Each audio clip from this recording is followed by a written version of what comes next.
Now, live from the internet in your room, it's Sabrina Bruce and Carl Smith giving you your daily festival update.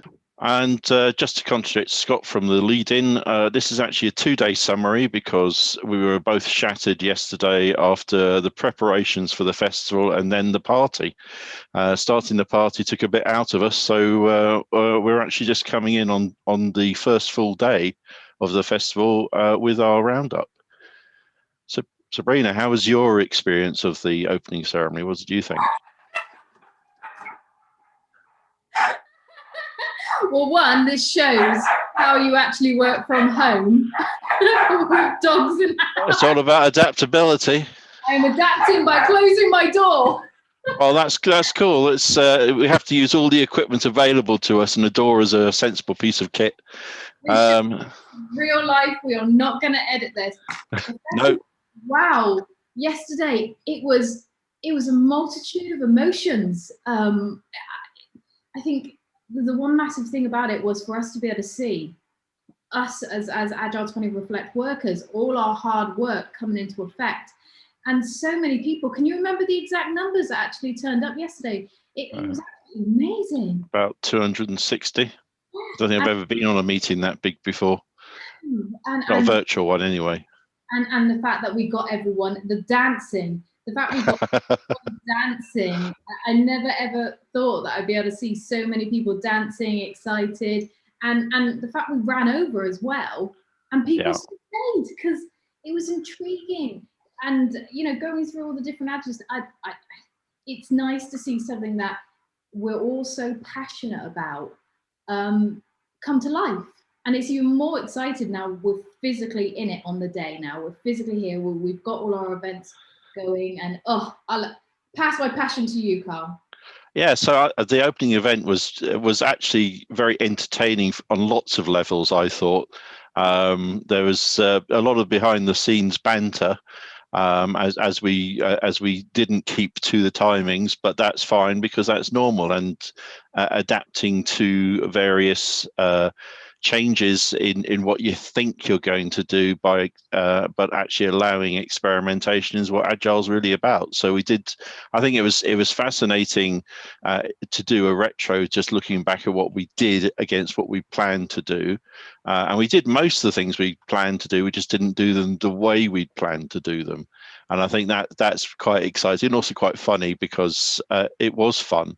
I think people who came in were a bit shocked because it wasn't your standard corporate call. We weren't all pushing ourselves forward and driving our personal agendas, but we were actually talking about how can we build something together.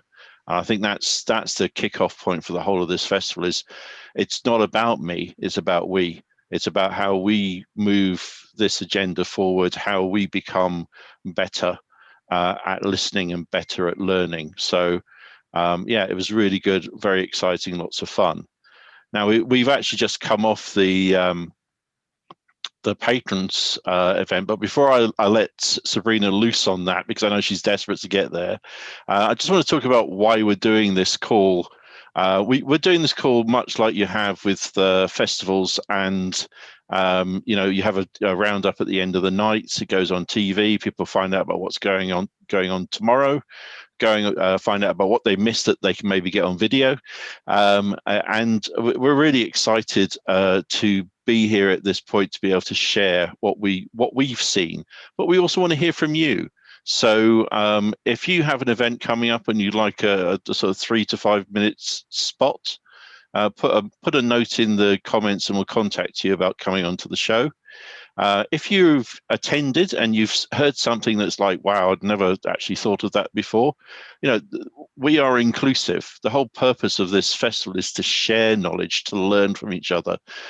You may not have had a chance to put a talk in, but you've maybe got some insights that no one else has. We're happy to learn and we're happy to share this time. Sabrina, do you want to add to the purpose of this, or do you want to go straight into the Patrons event that we've just come from? I think the one thing I want to add is, and one thing we've obviously mentioned in multiple amounts of marketing and everything, but I just want to mention, we also want to hear from our young Agilists, and I'm not talking about young in age, not going to go there. That's risky. I will talk anyone who maybe has never used Agile before. You've popped onto one of the social media sites and gone, oh, what's this? And it's made you interested. Or maybe if you've just started your journey in Agile, we really, really want to hear from you, because you are the new Agilist or the new people that may be going forward with Agile. So don't be afraid. We want you to contact us, even if you've only read a few books or you've just become intrigued. Jump on, because we're really interested to see your point of view, not just people like me and Carl that's got like 20, 30, well, Carl You lower the volume on the ears there. I mean, so there was one of the things that came up in one of the kinds of events we were looking for, and that was fresh voices. It's very easy to think you know something, but until you hear it from different perspectives and different levels of experience, you maybe have become jaded by the whole thing. And I think that came up a bit in the Patrons event that I'm now delving into, and I just moved across without permissions. But that it's very easy to become very jaded by what you do and become process driven, when in fact Agile is not about process. It's actually about people. So Sabrina, do you want to give your roundup of the Patron event from what you experienced? And since you were actually involved in facilitation, maybe you've got a much better insight than me. I was just sitting there enjoying. Well, yeah, I had a double-sided experience, as you could probably call it, because obviously I was in the background facilitating. Wow, what an event, what event. We had I calculated around about over 189 people at one point that are online with us. It was the first time in the series that we've used a Miro board with that amount of people for our questions and answers. We weren't too sure at first how that would work, but it actually worked really well. Having two facilitators with Seth, having the questions in the chat, but also on the Miro board worked well. But having those patrons, all at once, and having that opportunity to ask questions is, for me, that's once in a chance lifetime. I almost wished I'd had the opportunity myself to quickly write a couple of things and maybe favoritism myself and ask those questions. But there was some amazing questions that came in. I've got two that I'd like to highlight. The first one, being a female, a question actually did get asked about, why wasn't there women in the manifesto? And it's like, well, hang on a minute, you're right. And that brought up an amazing debate. It wasn't just a question of why there wasn't any women in the manifesto, originally evolved, but what difference would it be, would make? And Alistair mentioned a really, really good point. He felt that, there's lots of attributes for having women. And if a woman was actually involved, do you think, they would have brought in that listening and those intense skills? And I think that was quite interesting to actually hear about it. But then to have our female patrons then jump in and get involved, I mean, that's gossip. That is gossip. So go and play the video, watch the whole thing. But yeah, I think there's some really interesting points there about we don't want to become more like men. We want to become better people. And I think I'm praising there, because I think there's a depth in what's being said there.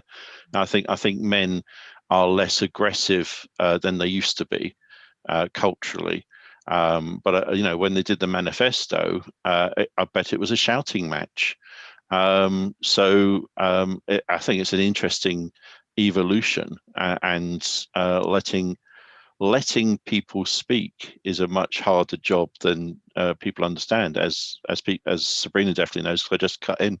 I don't want to say, I want to give little snippets, because I don't want to take it away, because this is definitely a one that if you weren't at the event, you need to go watch it. Yes, it was 2 hours long, but it was absolutely amazing. It really was. The debates that we were getting and having the patrons there, absolutely amazing. What was your take? So I thought it was really interesting, because I am one of these people that I don't know anyone. I've been involved in Agile for over 17 years, and I've never been a fanboy. I've never followed anyone. I heard about it, thought I'd learn a bit about it, and I thought I'd apply it. I'd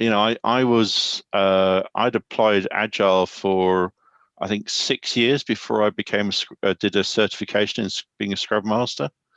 So, I haven't relied upon the knowledge to the depth that other people now have, because I didn't think it was really available to me. I wasn't really aware of it. When you hear about something being good and you try it and it works, you tend to go with it. It's kind of, for me, it's kind of weird because I've never been a follower of people. I did my stint when I was a teenager following certain bands, but that's long since over. But it was really interesting because what I saw a lot of was the humanities. Not very much tech, a lot of humanities, a lot of listening, a lot of philosophy, human philosophy about how people think and how people work. And then the social anthropology about how we as a wider group can operate, and how, the structures of organizations don't necessarily want agile. They want the benefits of it, but they don't want the change that relates to it. And I think that was, again, for me, really fascinating, because there's a huge hue and cry from industry and business these days to change, but they don't really want to take on board the components that will allow that change to be delivered. So I think that was fascinating. I'm probably reading more into it because it's one of my hobby horses. I've got a feeling, and it's going to be really, really interesting actually when we come to not just the end of the Agile20Reflect Festival, but I think the end of 2021. I think Agile is going to change. It's already starting to change, because our work ethic, our work lives at the moment have massively changed because of COVID-19. Everyone around the world is affected. It's pretty serious. And Agile has become even more massive because a lot of us are working from home. We have to think of new ways of communicating. I've got a feeling that, I'm hoping, are we going to get a new manifesto? Is there an opportunity? I'm bringing this up. Is there an opportunity for us to bring something new? So, I mean, that's a question for people who listen to this. Do you want a new manifesto? Or do you want 10,000 new manifestos? Do you want one absolute view, or do you want to help evolve it? And I think there's quite a few events in this month that will actually ask you to help evolve it. Yeah. I'll certainly go into 2 or 3 of them myself, because I've got my 4 pence worth that I want to share. So, I mean, have you anything else that you want to add about the patrons, or?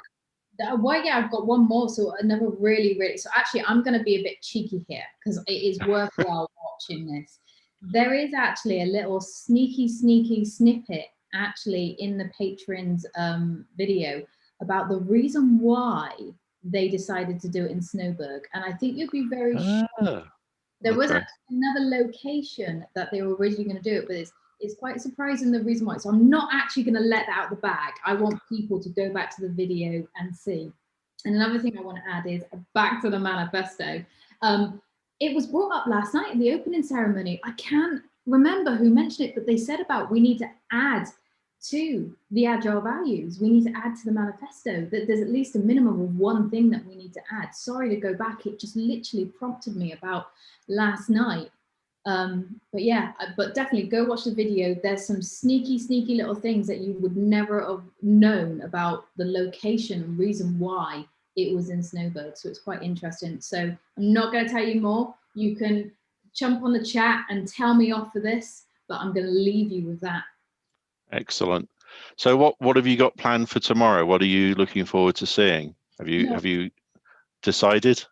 So many events. So there's one here which is in GMT time, which is 10:30 a.m. to 11 a.m. Bringing agility into education. That I'm finding that quite, because in my view on that is, bringing new people in. You know me, I'm passionate about bringing new people in, new generations. There's a couple more. Sorry, I'm going to interrupt you. There's one in the calendar here with a nun who's been caught stealing by the looks of it. And I would love to see that one, but it's in Spanish, so I might have to find some way to attend and then just translate it. I'm not too sure if that's a nun, though. It could be a lovely lady with a white headband and black hair like myself, so you need to go and see. I need to find out that if there is a nun doing an Agile event, I want to be there. What was the other one I was going to go for? Oh yeah, Agile leadership, trait or craft. That's interesting. That's at 8 p.m. GMT time and 9 p.m. as well. Obviously, these get translated into your local time zone. And what else? There's another one, 20 years. Do you know what? I almost wish I had more time, but we're quite lucky. These are getting recorded. I give you this. And where are they going, Carl, once they've been recorded? We're building an archive of everything because we know that there are lots of events that clash, and it just means we need to be very selective in what we choose to go to. But at the same time, you know, it's a massive resource that has been created, and it should be available to people. So it will be available on YouTube, and for anyone that can't access YouTube, let us know what you can access, and we'll put it on that. Because actually we are not focused on building a resource and making people pay for it. No one's been paid for anything here, and the last thing we can do now is charge people to access the materials. So we're excited about the archiving, which sounds like a really dull thing, but it's a great opportunity to make sure that these materials get used over and over again. I'm actually looking forward to, I'm going to try and do this eye contact thing that Dov has set up. I think Scott said he did it today, and he said it was excellent. So I think the event that Dov is doing is actually running every day. Is running it every day in 3 time zones at 12 in each of those time zones. And if people want to attend outside those time zones, the actual event is still open. So if he gets enough people there, then he'll run it. So that's really interesting. And then there's one about agile transformation, people and culture. Again, I think people and culture is really become the central thing in a lot of people's talking mindsets. Beyond the functional deliveries, CI/CD, let's talk about how people evolve in their experiences. So I'm quite looking forward to that. That's a PMI event that's being run in the US. I think, yeah, that's great. That's by Toby. Here actually, for you fellow Scrum Masters or delivery managers or who's working in delivery, improving as a remote Scrum Master. Ooh. And I know that because I do a little bit of Scrum Mastering as well as Agile coaching. It hasn't been easy. When I've been facilitating some teams, that's going to be an easy one that we're all definitely going to be able to pick up some hints and tips from there. I shall take everything I can get hold of at this point. Right, well, thank you very much for your time, Sabrina. And if you've watched this and thought, I can do a better job, please let us know. You can replace me. No, please let us know, and you can come on and you can take some time, share what you've learnt, share what if you're speaking, what your event is. I've got a few events coming up that I'm hosting, but they're not ripe to share now. I'll share them tomorrow. The opportunity to plug. Come on. Well, it's there's an event. I had this really interesting question about populism, because populism has been a major bane in culture for the last 3 or 4 years. It's got worse and worse, and agile populism is also creeping in, where everyone's heard of it, but they don't necessarily know what it means. And so everyone's an expert in agile, and I have had conversations with business people saying, you don't need to get involved, Carl, we're doing business agile. I'm going, you are joking, you do know it's the same thing, don't you? And this is like very senior people, executives in major organizations, and they think there's a different version of agile for business than there is for technology. So that whole thing about the language being learnt by people who don't understand how it works is a great concern. And I've got Bob Payne, who's quite senior in a company called Lightspeed, who's talking, and a guy called Joseph Asaf. And Joseph is quite new to Agile. He's what I describe as a fresh voice. And I just want to hear what they think, and then we'll have a chat. And that's on the 3rd of February. I think there's spaces left. I think there's about 45 people signed up already, and the virtual room can take 100. So thank you, everyone. It's been really interesting hearing other people's perspectives. Thank you, Sabrina. I was listening. I can play back the video and see what you said. It's been really, really good. I'm going to enjoy this series actually, and as mentioned before, feel free to join us. We don't want you getting bored with just me and Carl. Other than the fact we can banter with each other constantly. I think that's quite an amusement. Yeah, it's kind of like brother and sister, but without the slapping, which I'm glad, because she can't hit me. So thank you, everyone. I hope what we shared was useful, and that you'll get the vision for what we're trying to do here and participate. If you want to participate, comments below in YouTube or Facebook or in LinkedIn. We monitor everything because we're in the marketing team. Yeah. So we are wanting to get people on board and involved. Perfect. I can't wait to see everyone's comments.